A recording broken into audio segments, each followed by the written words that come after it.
Welcome to episode number 16 of the Pro Wrestling Zone.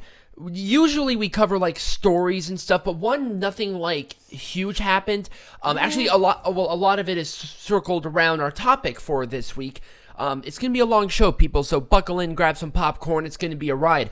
Popcorn? Fuck, after TLC, you might want to grab something harder than that. At least we're gonna start with a good match. Some spiked popcorn. So that'd be interesting. Write that down. We already copyrighted. It's ours. Spike popcorn. It's ours. So Ring of Honor Final Battle. Peanut Gallery. What do you think about Ring of Honor Final Battle? I thought it was okay. I liked it. This was my favorite show of the entire I don't weekend. like gory matches though. I just don't like. What was a gory match? The Bully Ray match was pretty gory. Oh well. The main event was pretty. I mean, there's a niche. I understand that people like gory matches, but I don't. I hate gory matches. I thought like the pure wrestling aspect on almost every single match. Every single match had a purpose, and they did it beautifully. Yes. But let's talk about each match individually. Marty Scurll and Flip Gordon versus Bandito and Flamita. I liked this match. There were a couple of weird spots. It was a good opening match. Oh, it was a great opening match. I even said it was a hell of an opening match. It was like a 619 and crazy ass German suplex for Bandito and Flamita to win. Yep. This is how you establish a decent tag team division. Yeah. And with a lot of these people leaving, this is what they need. Right. And like I said, and like you said, great opening match. Yeah. It was a lot of fun. There were some comedy spots, and well, you can like Salt Bay a little bit of comedy into a match, and I don't mind it. Mm-hmm. I think comedy is it's professional wrestling. You don't have to take it seriously all the time. And also the crowd throughout this entire show, especially in this match, white hot. Oh yeah, this crowd was fantastic. Oh, awesome. This match I was really into. Vincent and Matt Taven. That was a good match. This was an awesome match. Yep. That actually was one of my favorite matches. I thought it was too. It was really good. Yeah. The story was built beautifully. Yeah, beautiful story. The right person went over. Yep. Vincent won. Yep. It was a great match. Yep. And it really put Bateman, who is a top prospect person, in a limelight. It brings up Vincent to a main event status, That's and what I thought. I thought it really put over Vincent without killing Matt Taven. No, Matt Taven still looked really strong. Oh yeah, great match too. It was just fabulous. I loved it. That was a fantastic match. I can't say this was the match of the night. Because I honestly think the world title match was. No, this is not the match of the night, but it definitely was number 2. Mark Hoskins and Bully Ray. I like the storyline. It was a street fight. It was a street fight. I know. Mark Hoskins got cut bad too. Yeah. Like I said, I'm not a fan of these. Oh, let's do blood and guts because whatever. It's a bully Ray match. It's a street fight. I mean, honestly, it was a pretty good Bully Ray match. Well, I think to what this entire rivalry entailed, they couldn't have done anything else other than a street fight. Exactly. It was a great storyline. This is my favorite storyline, I think, easily. The wife got involved, who, one, is really attractive. Like, Jesus Christ, good on you, mate. Yeah. And then also she was a professional wrestler. Yeah. So she played her spot well. Yep. Bully Ray obviously knows how to get stuff over because he's a veteran. Right. And Mark Hoskins really played like that little spiky underdog person who could be in line for a television title match. Oh, exactly. Nobody was buried in this match. Great stuff. Yes. Hoskins did win. It was a double foot stomp, and I thought it was a fun hardcore match. Yeah, absolutely. The next match was an exhibition match. Colt Cabana and Alex Shelley. Fun fact, this was Colt Cabana's final appearance in Ring of Honor. Oh, really? Mm-hmm. Is he going? He's going to I think NWA. Yeah, he's doing NWA full time. So okay. Or at least to what I'm aware of, they offered him another contract, but he turned it down. So I think he's still going to be doing indie stuff. Because Colt Cabana is Colt Cabana, right? So he can go anywhere. I thought this was a great match. I did not like it. Really? I didn't. I thought it was a I thought it was a good exhibition match. It wasn't. They said it was an exhibition match, but I'm one of those people who believe that the pay-per-views should be blow-offs to rivalries. Now, we even talked about this earlier tonight. This would have been a great match to me if it was on a regular Ring of Honor. Yeah, maybe. That's just me, honestly. Or maybe if it was on a lesser pay-per-view. Because Final Battle's a big one, isn't it? For them? No, it's a huge. This is like their show, other than the anniversary show coming up in January. So, I think for a lesser pay-per-view it would have been good because Colt Cabana and Alex Shelley, of course, is one of those matches where it's like, oh, this is like a dream match kind of situation. They should have built this up, but it was built up on it was built up in the first hour. Yeah, which was really weird. I was annoyed by that. Yeah. They could have really built something. They could have built something really good with I think that was part of my hatred to this match was they had the potential, because this was the first time they ever fought against each other in a one-on-one situation. Right. They could have built this, but they didn't. No. And I'm really annoyed by it. Yeah, it was disappointing with the build-up. But Alex Shelley won, and with Colt Cabana leaving, I understood it. And it's fine. Right. It's whatever. Marina Manic and Angelina Love. It was a one-sided domination for Maria. They had to do this with her. There was no way they could have had the Manhunter or the Man-Eater or whatever her name is, take offense at all. Right. Especially in the first match. She looked like a killer, and it was great. That's good. I mean, I did not like this. The purpose of this match was obvious, but I wish it was anybody else other than Angelina Love. Yep. Angelina Love is like their highest priority person. If it was Mandy Leon, great. Yeah. But don't do this with Angelina Love unless there was a reason for it because Manic attacked the Allure. Yeah. But it should have been Mandy Leon, not Angelina Love. Yeah, absolutely. All right. She looked like a killer. That was the reason for it. I can't say I hated it. Shane Taylor and Dragon Lee loved this match. I'm not sure about the choice that they made in the winner of the match. Shane Taylor should have won. Shane Taylor should have kept the world champion. He was just coming into his own with this Shane Taylor brand thing. Right. Like I said, I'm not sure how I felt about it, especially with Dragon Lee kind of jumping around like he is. Right. He's not exclusive to ROH, obviously. No, he's in the final match with Jushin Liger on the 5th. Right. So I understand why they put the television champion on him, because it would generate some buzz with him being involved in that match. I think that's the only reason, but I feel like they didn't bury Shane Taylor, but they really hurt his reputation. Absolutely. By doing that. With the main event in mind, I think what they're going to do is have him go for the world title, to be honest with you. Who, Shane Taylor? Yeah. Oh, yeah, absolutely. Shane Taylor is an awesome wrestler. Yep. Now, that guy can be like a huge star in any other promotion. Oh, yeah. Dragon Lee's awesome, too. Don't get me wrong. The match was good. It was just the winner. I feel... It was weird. And you feel like there's an agenda associated with it. I didn't like the agenda that was associated with it. Right. You put ROH, put an ROH title holder on something as significant as Wrestle Kingdom. Yeah, I understand, but it's too obvious. Right. It's way too obvious. And right now, the final match for Jushin Liger is a tag team match. Now, if it was Jushin Liger and Dragon Lee for the World Television Champion at Wrestle Kingdom, then this would make sense. Right. But it's not. Taking nothing away, these guys put in a lot of work. They built. They had a great story with it overall as a part of the in-ring action. I don't know. I love this whole Keith Lee brand thing, or not Keith Lee. Wow, Shane Taylor, gigantic black man, gigantic black man placement. Shane Taylor, the Shane Taylor brand. I love the gimmick, and if they kept this title on him, I feel like he could have elevated this title up even more. Right. So, who knows what's going to happen. As far as Shane Taylor goes, I think he'll go in the main event scene, but I'm not 100%. Absolutely. The next match, I was surprised about this match. So was I. I was surprised Ring of Honor World Tag Team Champions. This is the Briscoes and then Jay Lethal and Jonathan Gresham, where Lethal and Gresham were the heels going into the match. Right. Which was super weird. Right. But I thought the right people won. I liked the ending of this match.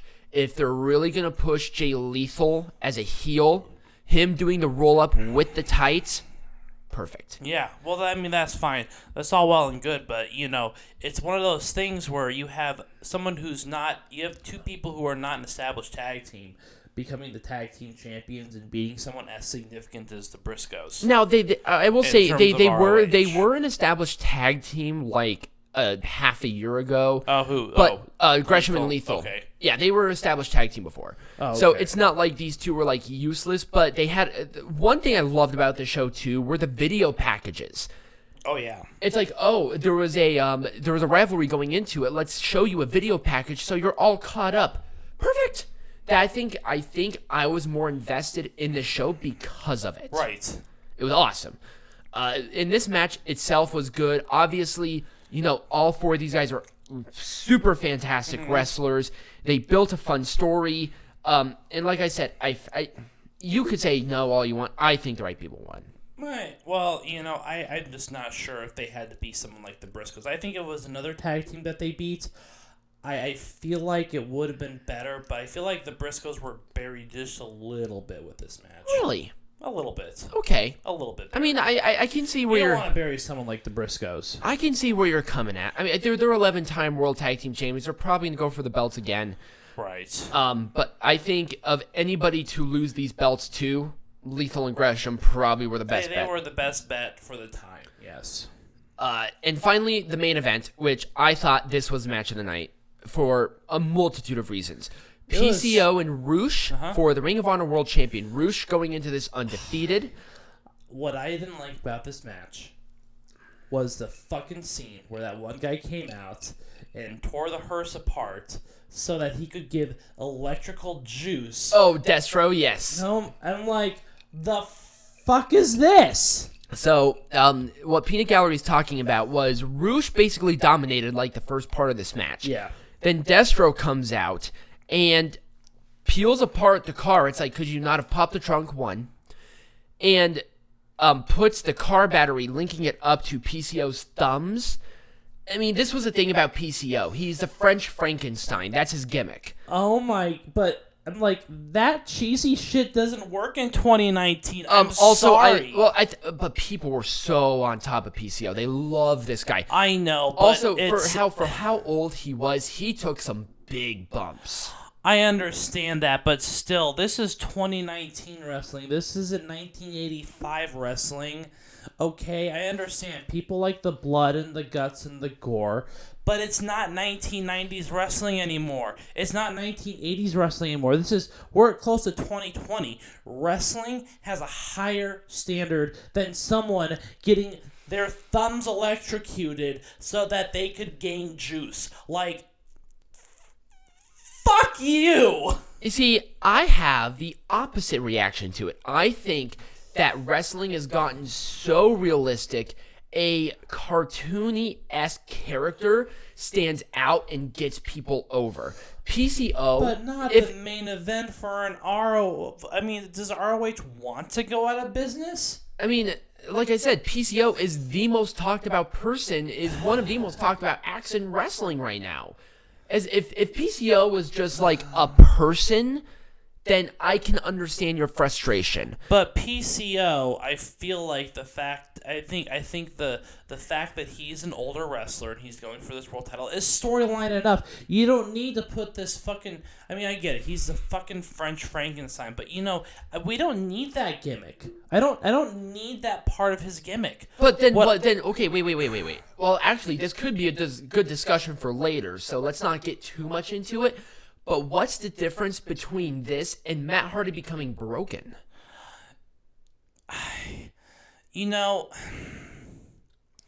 That's hard because I'm not the biggest fan of Matt Hardy's broken gimmick either.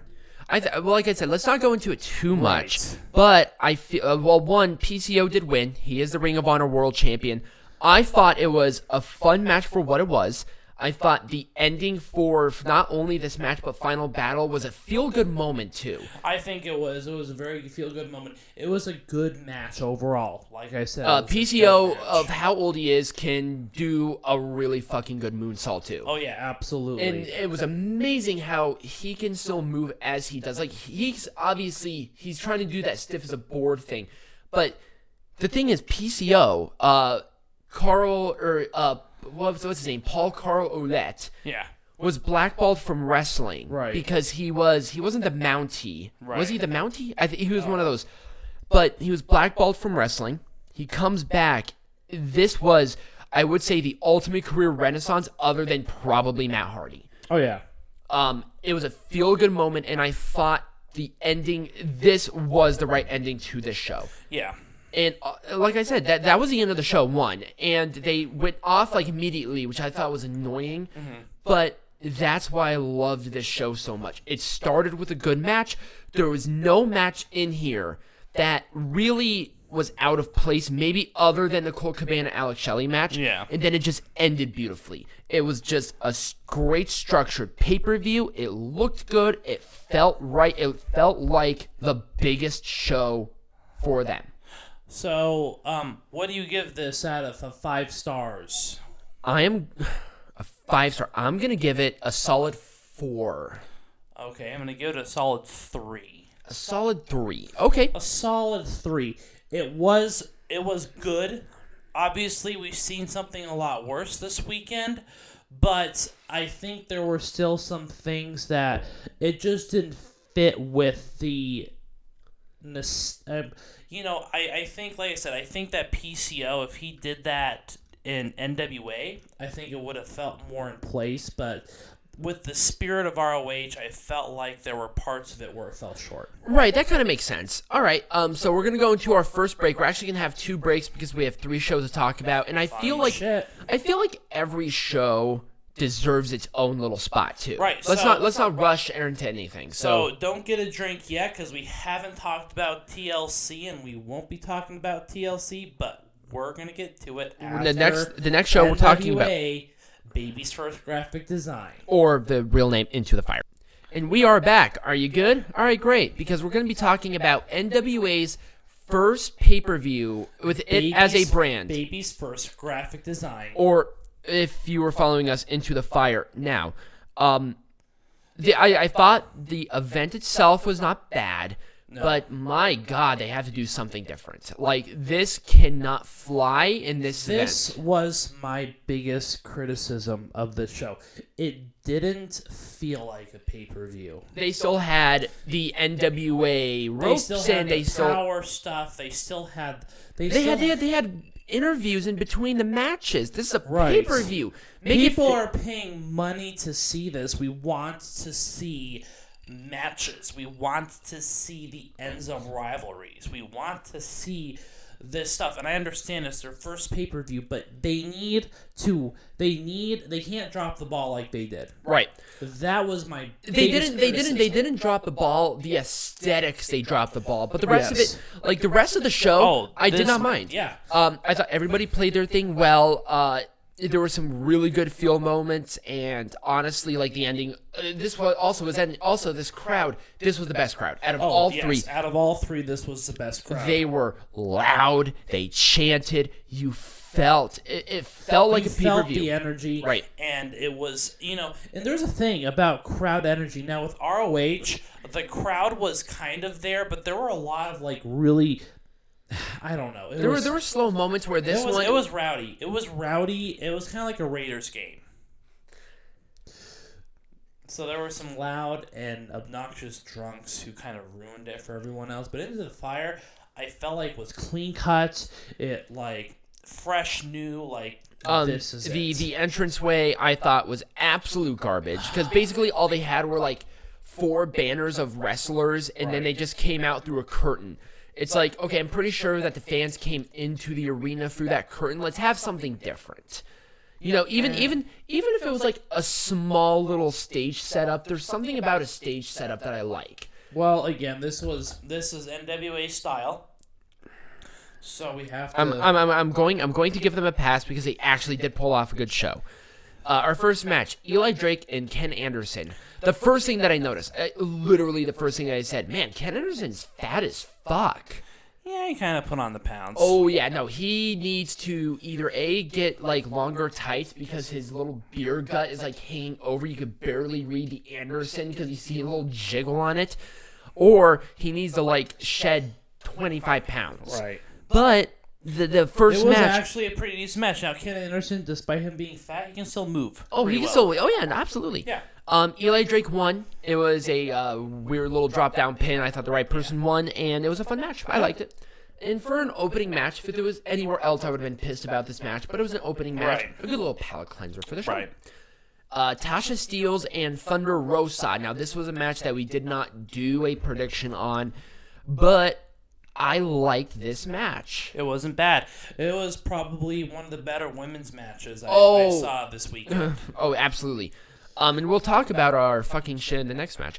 Double foot stomp for Thunder Rosa to win. I thought that the right person won, but Tasha Steelz, I thought, was not buried. This was her debut, and she showed some fun, really, really good stuff. Right. I can't really say too much about this match because it was just like a cookie-cutter women's match. Right. But I thought the placement was fine, the winner was good, whatever. Now for the next match, can someone please raise Lance Cade from the grave so we can Good actually Lord. have a good match with Trevor Murdoch in it? I'm sorry, but this match was garbage. Question mark and Trevor Murdoch. Two fat drunks in the middle of a ring in Georgia. Man, Trevor Murdoch is That's what certain. it's going to look like. Oh, yeah. Question mark is really going with this, like, spike thingy. So, one, Aaron Stevens came out with him, and I thought that their little shtick at the beginning was awesome. I loved it. Yeah. I thought it was really good, and I was like, wow, man, and they're bitching about Jim Cornette being racist. This is racist as fuck. But I thought it was... Trevor Murdoch, your typical redneck, Right. just gets fatter and drunker. God, man, he needs to do something. Like he was big in WWE, but he still moved okay, and he was pretty smash mouth, and I liked Well, it. again, the reason that Lance Cade and Trevor Murdoch worked was because of Lance Cade. So can someone please resurrect Lance Cade? I'm talking about you, Jesus. Resurrect Lance Cade so at least we can have a decent Trevor Murdoch. Yeah, he'll put that in the queue. Great. He's still trying to figure out world hunger. So, yes, absolutely garbage match. This was not a good match. It was bad. And like I said, I think this is the original question mark. So this guy was like wrestling in the 80s as well. Now this match I liked a lot. Rock and Roll Express and the Wild Rock and Roll Cards. Express. Now this is how you get a couple 60-year-olds to wrestle really well. This match was tremendous. The wild card really played their part on making the Rock and Roll Express look like $1,000. They looked really good in this match. Well, yeah. I swear to God, these two do not age. We met them; they're super cool. But Ricky Morton hit a suicide dive and probably one of the better Canadian destroyers I've seen in a while. Really good stuff. I know. It's like, wow. How old are they now? In their 60s? And the Rock and Roll Express, we didn't even see the finish to the match either. They hit a thing. Like, we didn't... The camera wasn't even on the match. Oh, I know. And then the match ended. I'm like... We'll talk about the camera work. Good Lord. It was really bad. But I thought this match was really good. Like, up until, like, the ending... And it wasn't even because of the people in the ring. Mm-hmm. Where usually we bitch about the people in the ring itself. But actually, no, they did a really good job. Yep. Also, Bram is gigantic. Yeah. He's huge. I'm good. Had a burp. So, our next match, we didn't even get to watch. It was Allison Kay and ODB versus Melina and Marty Bell. Our stream froze basically throughout the entire match, so we didn't see anything. So we're not going to watch it, or we're not going to bother looking at the results because I don't care. Colt Cabana versus Aaron Stevens versus Ricky Starks for the NWA National Champion. This match I love this match. Yeah, this match I think, well, the world title match was my favorite match of the night. But this was my second favorite match of the night for sure. Aaron Stevens, amazing heel one. Yeah. Colt Cabana and Ricky Starks will really showcase some good stuff. And also Ricky Starks, I think, was like the star of this match where people are like, oh, we know Aaron Stevens, we know Colt Cabana, but let's see how Ricky Starks fit into this. Right. But Well, I'll talk about that later. But it was like a spear by Ricky Starks, and Aaron Stevens, as like a great heel that he is, runs in, takes out Starks, and pins Cabana to win the NWA National Champion. Oh, yeah. Awesome, awesome, awesome. I can't say anything bad about this. Now, before I go into this, there was one thing that happened before this match that I was really pissed off about. They introduced another fucking championship. Oh, the television title. They introduced the recreation of the television champion. This roster is thin as it is. I'm going to assume that Billy Corgan's not a stupid man. No. I'm going to I assume that he has something In the pipeline. He has, well, we've already seen, I mean, even tonight, there's a major signing tonight. But it's one of those things where you have to introduce these secondary titles at the right time. For example, AEW, they need a secondary championship. Right. And they don't have one. But I feel like NWA, I don't know what their roster is going to look like in like 5 months. It might be twice the size that it is right now. Oh, also, we should probably say they're not introducing the television champion until January 24th. So maybe they'll have some more people by then, and Right. that's kind of And then it'll be fine, but I hate... It's like one roster where there's going to be two secondary and then the world's champion. Right. I feel like that was a really poor choice. I feel like it was rushed, but we'll see when it actually debuts. Right. I'm glad to see this because I think the national champion is like one of those bowling shoe ugly belts I've ever seen in my entire life. And maybe it's going to be the replacement. I think a lot of people were bitching about the national champion. You think it's going to replace it? Maybe. I could see it. All right. I think the television champion is more of a mainstay than the national champion because the national champion was like really early NWA, where the television champion replaced it before. Right. So who knows? We'll see. Right. I thought, like I said, the triple threat match was really good, and they just like threw out the match, or threw out the belt because of reasons. And now finally, 2 out of 3 falls match for the This was a great match for the NWA World's Heavyweight Champion Nick Aldis, James Storm. The first person was Brian Hebner. The second person was Tim Storm as referee. And then it was decided in a coin flip, which did not mean anything at the end. So James Storm got the first fall with a super kick, almost out of nowhere. Right. The second fall was like the longest one. And that was a roll-up from Aldis. And then Hebner got the final coin flip, but he got taken out. So Tim Storm made the pin. And to be honest... Aldis being the heel in this match, which is super weird, knocked out James Storm, and James Storm passed out, basically. I thought this was the match of the night. Yeah, this was, absolutely. It was a tremendous match. It was they built it well. They paced it well for 2 out of 3 falls. And also, I thought the right person won, to be honest with you. Well, yeah, because of the debut of Marty Scurll. I was not expecting this. We thought that Marty Scurll was going to AEW. Nope. I guess they probably swooped in and said, hey, let's see what's going on. And maybe with... I think with Marty Scurll, and I think it builds some credibility. Definitely. I think it's going to bring more people in, and I feel like, here's what I feel. I feel like, we talked about this last night, but I think Billy Corgan bought NWA because he wants to buy another promotion and merge the two together. And that promotion is Impact Wrestling. It could be Ring of Honor, too. It could be Ring of Honor. Because I know Ring of Honor have been shopping around.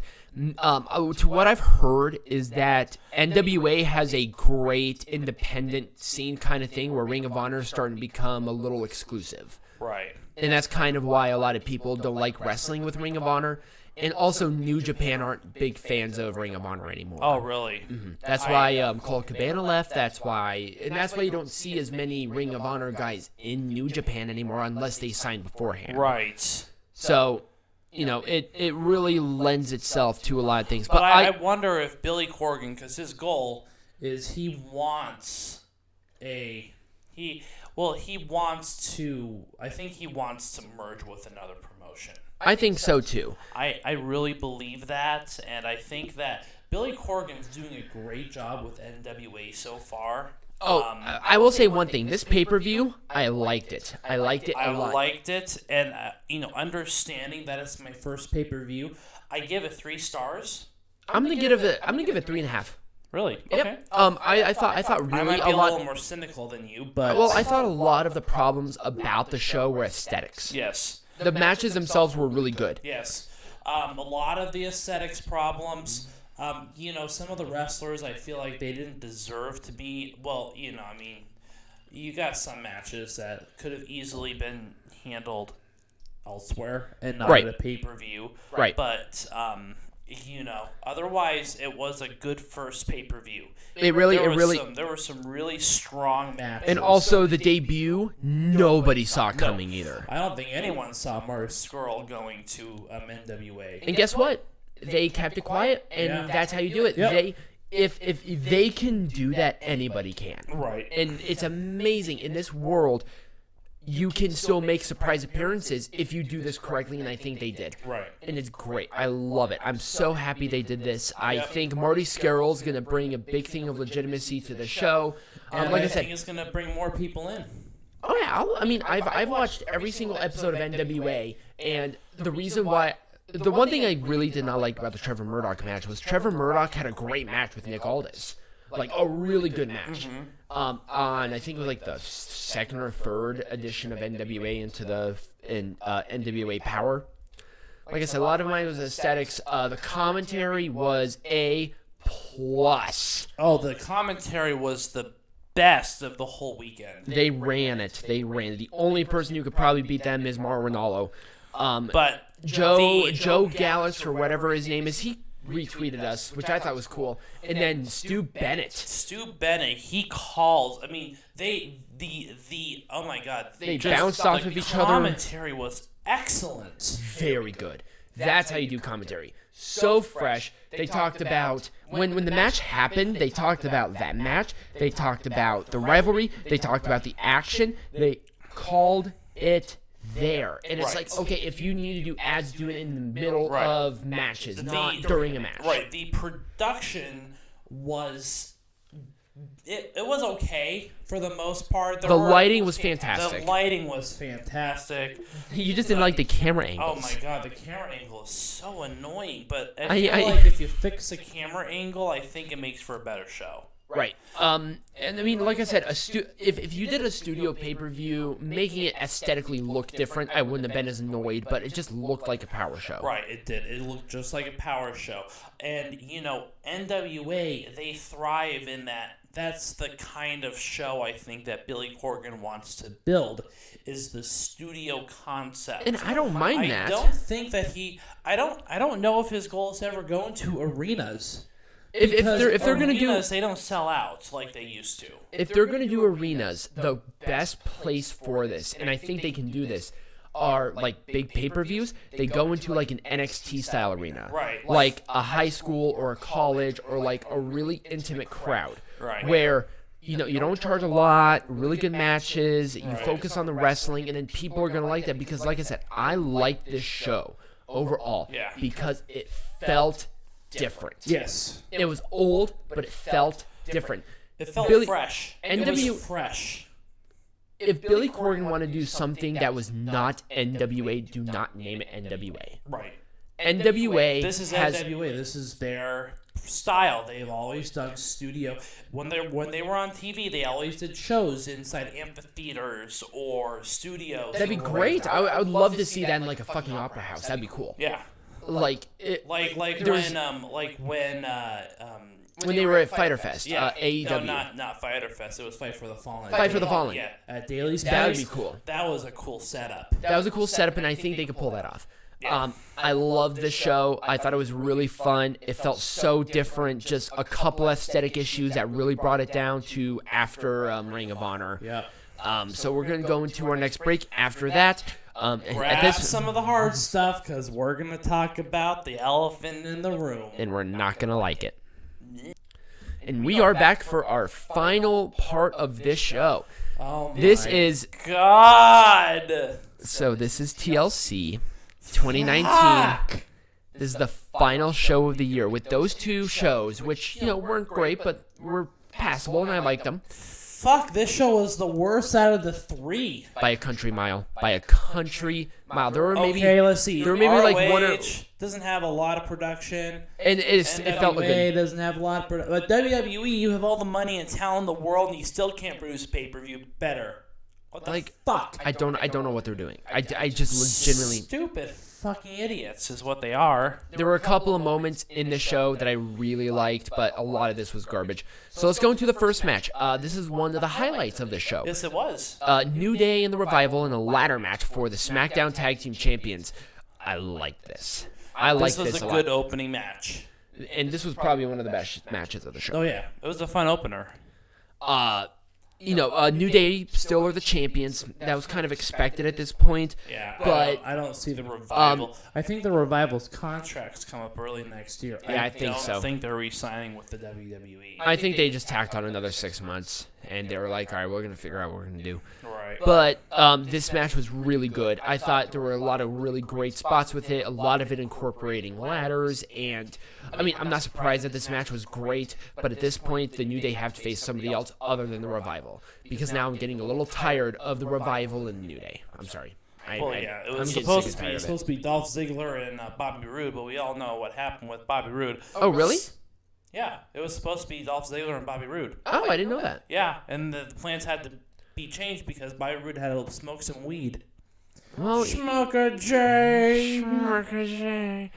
So the next match, I thought, I'll be totally honest with you, as a part of ring work, this was the match of the night. This was the best match of the night as part of ring work. Buddy Murphy and Aleister Black. The crowd in Minneapolis. This crowd was dead. Garbage. It was dead. Nobody cared. Well, you know why? They started to pick up at this match.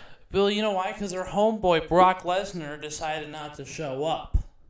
That's why. Brock Lesnar shows up whenever he damn well pleases. I know, but you would think that, hey, we're doing a show in your home state of Minnesota. Can you at least make an appearance?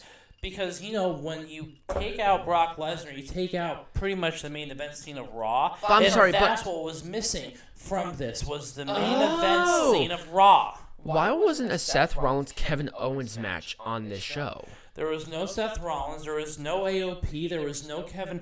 You have to think about that. The reason why the show sucked ass and balls was because the Raw main event scene essentially was not there. Right. The SmackDown scene was like really prevalent in this match, in this show. But Raw, you're right. I didn't even notice that until now. Yeah. Raw was not represented very well. Well, it was, but we'll get to the main event. It wasn't represented very well. The Raw main event scene wasn't represented well. Right. But Aleister Black won with Black Mass. It was a good match. Aleister Black got fucked up somehow. I think when he smashed his face on the steps, he was bleeding from the nose, and I think his jaw was jacked up a little bit. So you can tell Aleister Black was hurting. Right. Throughout this match, but they still pulled off a great match. Buddy Murphy is a great wrestler. Aleister Black is a great wrestler. They pulled off a really good match. It should have been a lot of these matches, I think, should have been on regular shows. Oh, absolutely. Why would you pay money to see these matches when you can just go and watch it on a Raw? Right. Let's talk about the Viking Raiders match for the Raw Tag Team Champions. Now, the crowd really popped for the Viking Raiders because Vikings. Yeah. Which is fine. I think it was really good to see the crowd really starting to get into it. You have a shallow audience, and there you have it. Whatever. The OC accepted the challenge, and which I saw from a mile away. I know. I didn't see it from a mile away. I saw it, but I really wanted the Street Profits to go for it. They had a really good match on Raw. I'm sorry. So Viking Raiders versus OC for the 8 millionth time. But this ended in a no contest. You can't do this shit on a pay-per-view. You can't do this on a pay-per-view. You cannot do this on a pay-per-view. You have to have a clean finish. Unless it makes sense for the rivalry. This does not. But it doesn't make sense. But also, this match was literally a promotion for KFC.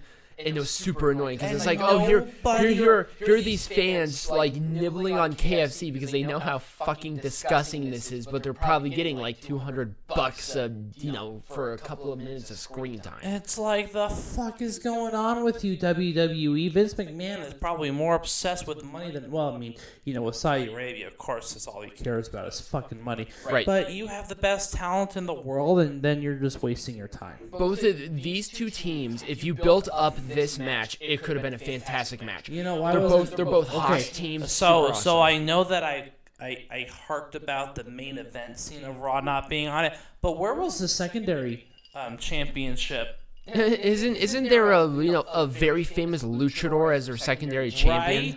Right. There was no Raw representation at all on this show. This was a throwaway show in every means to the book, and I think This is why you need to get rid of these fucking stupid pay-per-views. Have tournaments instead. do what New Japan does. Have like Yeah. 4 pay-per-views and just whatever. Because no one cares about TLC. TLC literally changed nothing.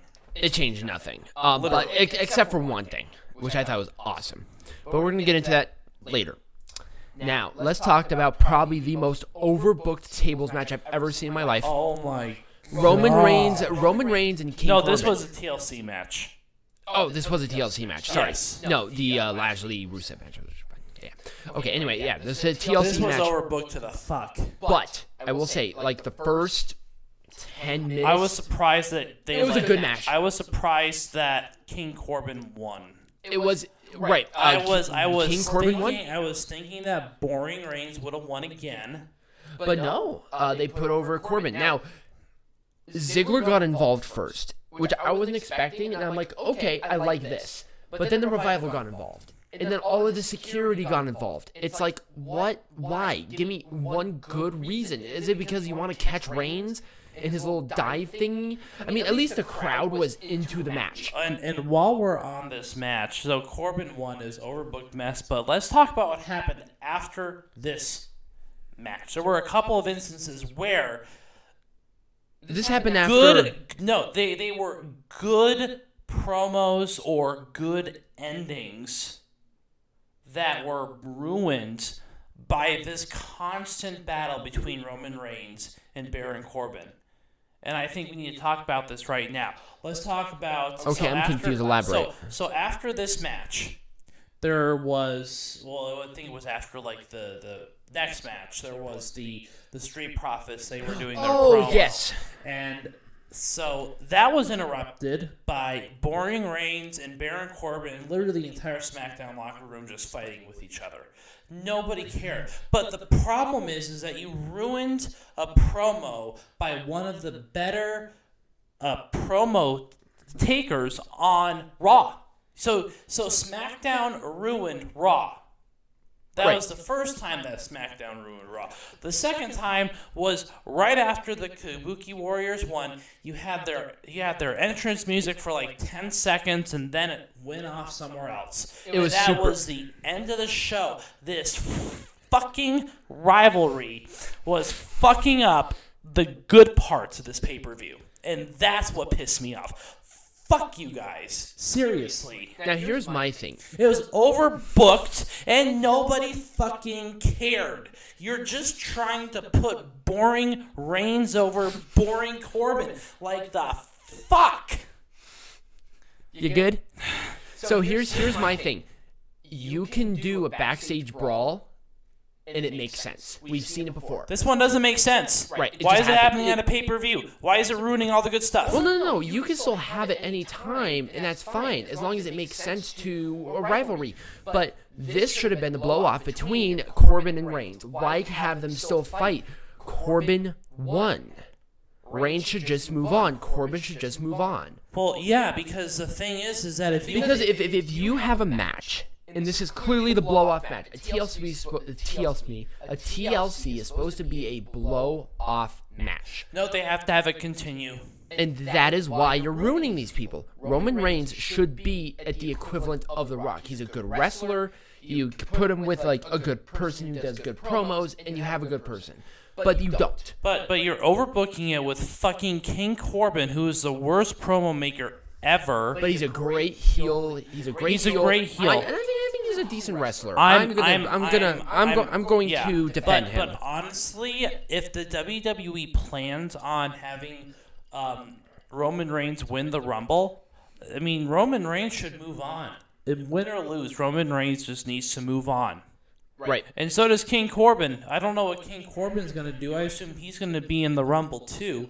But you you cannot have this rivalry continue because then you're going to overbook it at the Royal Rumble, and no one wants to see Roman Reigns or Baron Corbin twice in the same night. It doesn't make any sense. I mean, once is enough. Right. And you can have Baron Corbin and Roman Reigns in any other rivalry, and I don't think anybody would care. No. Have King Corbin take on Shorty G. That was happening for a while. And what about Roman Reigns and somebody? I don't care. Right. Let's go into the next match because I thought this match was intriguing. This match was very intriguing. Actually, this was one of this was one of the better matches, I think. This was Bray Wyatt as the Pee Wee Herman Bray Wyatt versus The Miz. The build to this match was freaking amazing.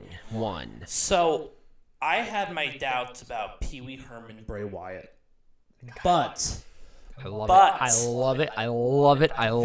The multiple personalities there were 3 personalities shown in one match. Like during the match. So it was happy-go-lucky Bray Wyatt, like a very serious Bray Wyatt that we've seen before, and then after the match, and then after the match, it was the Fiend appearing on screen, and it was this character has so many layers. It's the best thing that WWE is going right now. Oh my God, this guy is so multifaceted. This is how they should book the Bray Wyatt character, and I'm going to be totally honest with you. The Fiend should be the only person to defend the Universal Championship. Mm-hmm. But you only have Bray Wyatt actually wrestle at pay-per-view still. Oh, yeah. But have the happy-go-lucky Bray Wyatt continue to wrestle only at pay-per-views if he's not defending the Universal Champion. Right. You get the belt on screen that everybody else is gonna have because eventually. I liked it when Bray Wyatt he lifted up the ring and wee. Oh yeah, so at the end he was like talking to the Fiend, which I thought was amazing. He's like talking to him, and then he's like, okay, wee. He throws the ring apron up in the air to grab the mallet. You could literally hear him say wee. It's like, goddamn, it's so. There's so many layers. There's so much complexity. You have to pay. The one thing I love about this character, there are a couple of things, but this big thing, this character, you not only have to pay attention to get the nuances, but it doesn't insult your intelligence. Right. You can tell that this is a man who is fighting within of himself about this crazy, very scary, evil character in his mind that we have seen over the course of his career, known in the manifestation as the Fiend. Right. And he wants to be this happy-go-lucky guy, but he's fighting in his head and he's playing it. It's like, this is what wrestling is. Right. You can make a silly character work. And Bray Wyatt, if he is not a trainer after he retires, they're really spoiling a lot of shit. Oh, yeah. Well, see, the thing is that he is so...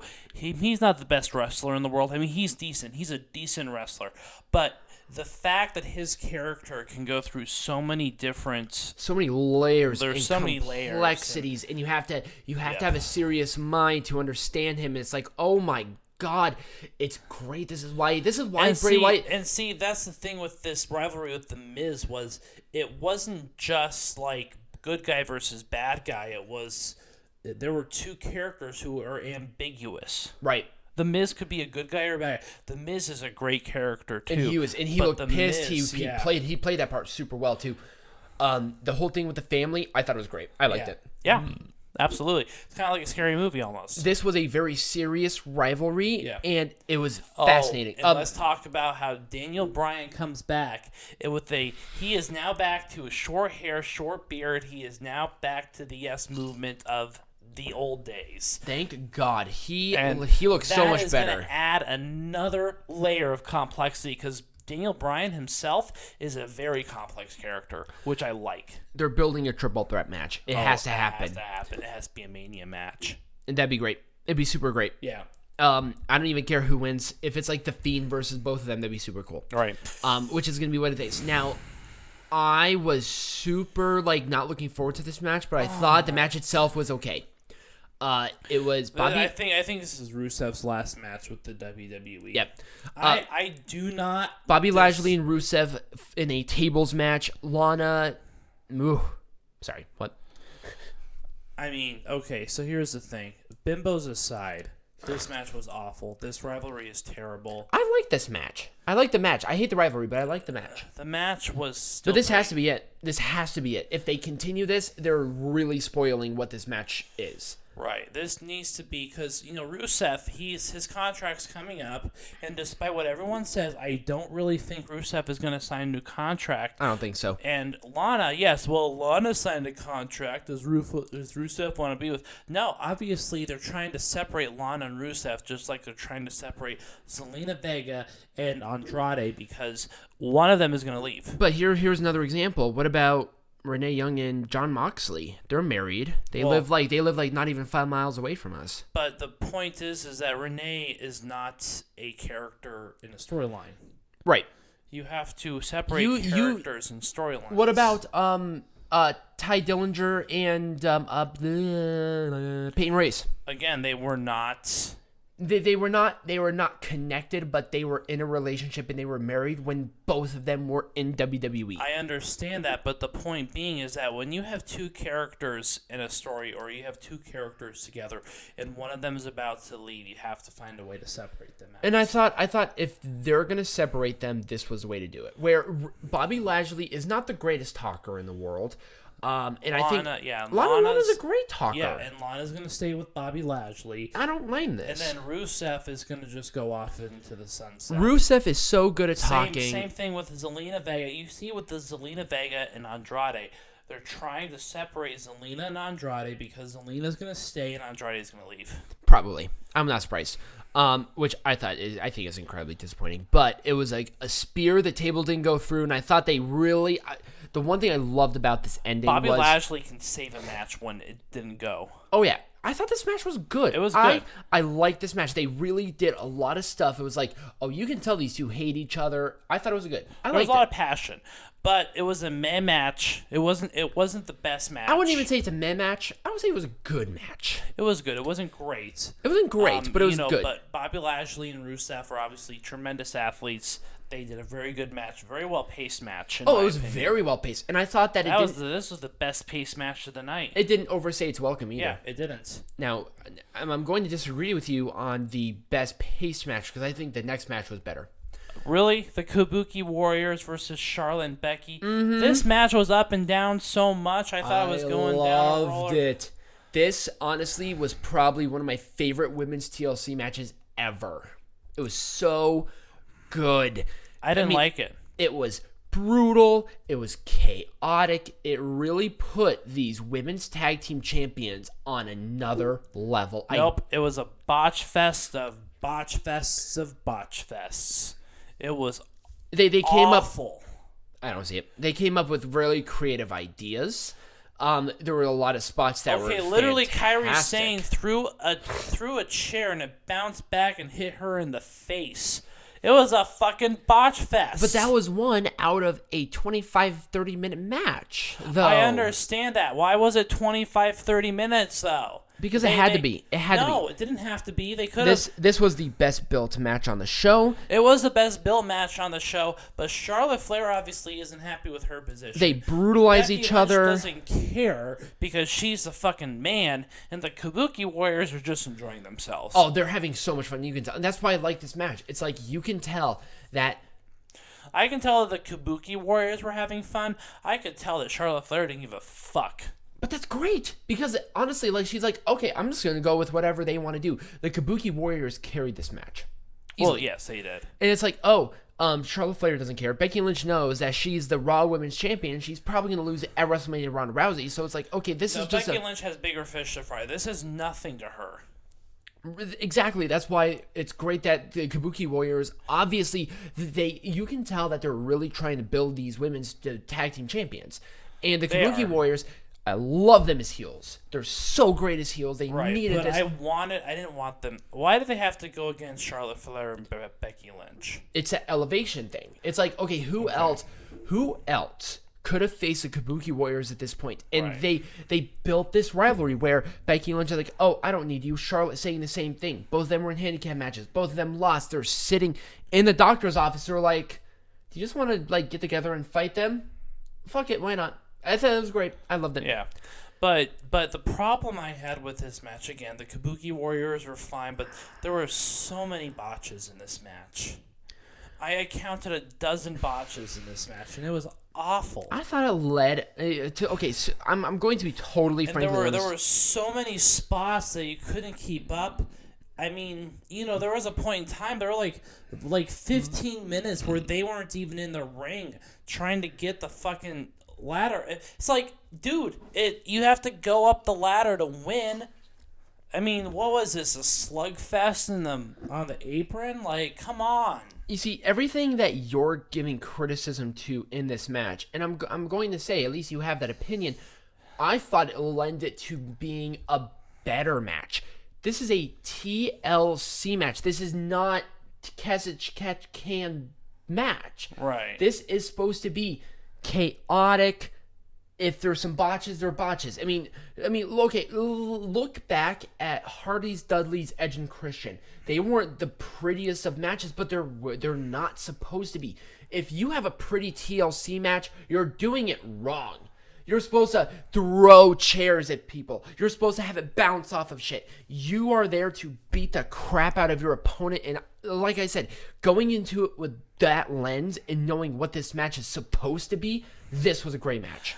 And, the problem... Okay, so, yeah, I get that, but the problem is that there were points in time where you had to almost suspend your belief for a moment. Like, okay, do you really honestly think that Becky Lynch was going to stay, like, they were, like, holding her down while they were tying these ropes, and they were doing such a piss-poor job at tying the ropes? It's like, dude, if it was a real thing, Becky Lynch would have been like, well, fuck you, I'm going to punch you out. They could have timed that better. They could have timed... That was my problem. My it's problem like, was what the if timing. This is the one thing. Like, they could have done this spot a lot better. I like that Becky Lynch was tied in. I liked that. It's like, okay, what about like the setup to it? What about like Asuka using the mist into the face of Becky Lynch and then tying her up? Perfect. Right. What about kicking her in the side of the head and knocking out Becky Lynch, where you have to drag her into that position? Right. She's starting to come to.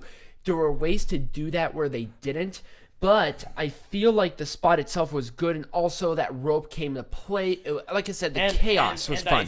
I think that they didn't sell very well with this match either. There were points in time. Okay, literally, Kairi Sane went through a table, and then she was up. It was super weird. It was super weird. Okay, I can see, like, there are a couple of points. I'm not saying that it was like the best match in the world. No, but there are some things about this match that really kind of irked my gears. So.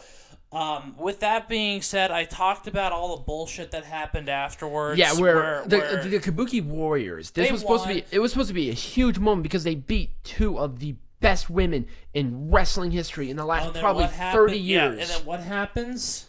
The little brawl that we talked about earlier happened in there. It's like, okay, and that's how they ended the show. They ended the show with a church fart. It was insane. It was absolutely insane. It was awful. Worst pay-per-view. I'm going to give it 2 stars. It was terrible. You're going to hate me, but I'm going to give it 2.5. Okay. Because I liked the TLC women's tag team title match. And that's the only reason. I gave it 2 stars because most of the matches were useless. Now, if you were going to give a star rating, I don't think we did this, but what about Hell in a Cell? Hell in a Cell was worse than this. Oh, Hell in a Cell was 1. If we're lucky. Hell in a Cell for me was 0.5. It's like they had 3 matches announced on the day of the show. Well, I mean that's the point. So the one thing I 1 star if we're lucky. I get what they're trying to do with announcing all of these matches like on the last week, but at the same time, you can announce a match and build that match. Right. With The Miz and Bray Wyatt, they built that perfectly, and they did that ahead of time, and nobody saw that coming. Right. There's a way to do this that WWE is neglecting. It's like, okay, people know what the matches are. Who cares? Right. Build the matches good, and people are going to go and watch it. Right. Even if I knew the entire card for next WrestleMania, I'm like, oh, let's see how they build it. If they build it great, I'm going to watch it. Right. It's WrestleMania. Right. It's a card that I know, and it's like, If you build up these things perfectly, great. Yeah. But obviously, this is that kind of show where you are right before the road to WrestleMania. Yeah. This, I wasn't expecting a whole lot out of it. But I still, 2 stars. Just remember, with everything else, this was the worst thing that we saw this weekend. This was the worst pay-per-view I saw this week. All right. I think really that's the end of the show for me. Do you have anything else to say? Was there anything that you saw that was pertinent information to anything? Nope. Okay. Just ranting About TLC. Yes. Holy shit. Overall, great wrestling. It was a fun weekend. There was some good stuff. There was some bad stuff. It was just one of those cases where you have 3 different shows, 3 different pay-per-views in one weekend. Yep. It was a lot to take in, but I think we got it. Anyways, we're gonna SMF. Yes, so become a patron if you want to watch the show with us. We'll do some watch parties as soon as we get, I think, like at least 20 people. I think it's like a $30 patron, so it's actually really good because you get not only these 3, but you can get like all of the shows for the month. So you pay like $30. And you can watch New Japan, WWE, Impact, Ring of Honor, NWA, like all of them with us. Boom. And you get to watch the show with us. Like we'll promote it. So it's good stuff. We're gonna have merch out soon as we get the e-commerce thing working. I don't even think the site is up yet. Get on that. You own the URL. So don't look at me. All right, well, we're gonna sign off. See you guys later, and as always, be majestic.